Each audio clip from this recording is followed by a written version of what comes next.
If your grilled swordfish often turns out dry like cardboard or just a bit boring, this recipe will change that.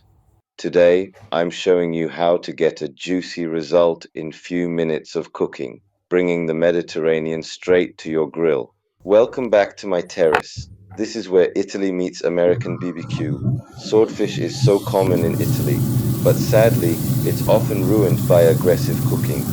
Today, we're using a fusion technique. A quick Italian marinade meets a touch of American smoke.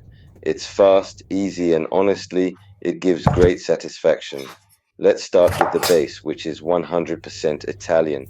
In a bowl, we go with plenty of olive oil, fresh lemon juice, and your favorite BBQ rub. I used a spicy mix with Mediterranean herbs to bring back those sense of home. Now submerge the swordfish steaks. Make sure that liquid covers everything.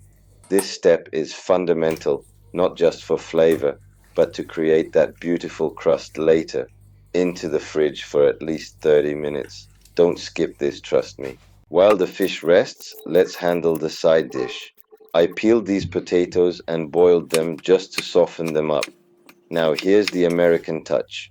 Place a tray with a drizzle of oil and butter directly into the BBQ to heat up. Once hot, toss the potatoes in.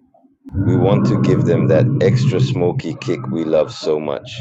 Let them absorb that flavor while the BBQ stabilizes at 180 degrees Celsius. To speed things up, I'll finish these in the oven while we focus on the star of the show, the fish. 30 minutes are up.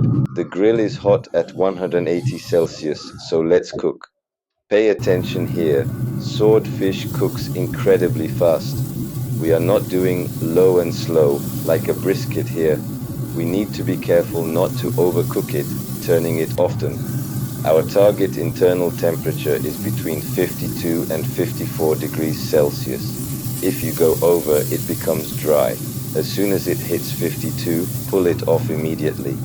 Honestly, the difference between a perfect fish and a tough one is just a matter of seconds. Wow, the marinade created a flavorful crust, but inside it's super tender. This is amazing hot, but it's also perfect cold the next day in a sandwich. So, team fish or team meat for quick grilling?